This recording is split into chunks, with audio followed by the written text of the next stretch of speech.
السلام علیکم ورحمۃ اللہ وبرکاتہ۔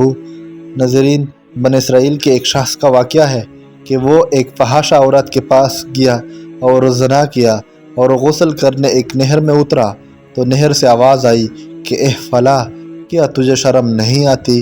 کیا تو نے اس سے پہلے اس گناہ سے توبہ نہیں کر لی تھا؟ اور کیا تو نے دوبارہ نہ کرنے کی بات نہیں کہی تھی؟ یہ شخص یہ سن کر خوفزدہ ہوا اور نہر سے یہ کہتا ہوا باہر نکل گیا کہ پھر گناہ نہیں کروں گا۔ پھر وہاں سے وہ ایک پہاڑ پر گیا جہاں 12 آدمی اللہ کی عبادت میں مشغول تھے، یہ بھی ان میں شامل ہو گیا۔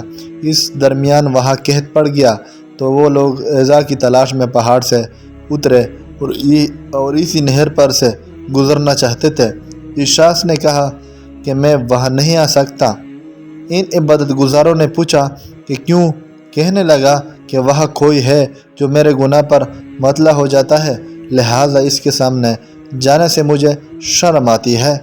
وہ لوگ اس کو چھوڑ کر آگے بڑھ گئے اور نہر پر پہنچے تو ندا آئی کہ وہ تمہارا ساتھی کہاں ہے؟ ان لوگوں نے بتایا کہ وہ یہاں آنے سے شرماتا ہے کیونکہ یہاں کوئی ہے جو اس کے گناہ پر مطلع ہو جاتا ہے۔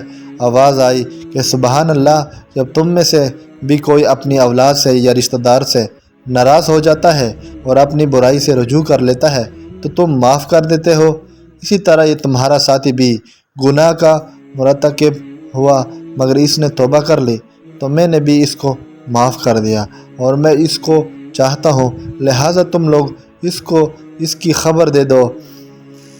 اللہ اکبر! ایسا کریم آقا جو ہمارے ساتھ اس قدر رحم و کرم کرتا ہے اور ہم اس کو چھوڑ کر شیطان سے دوستی کر لیتے ہیں تب بھی وہ ہمیں نہیں بولتا اور پھر ہمیں معاف بھی کر دیتا ہے۔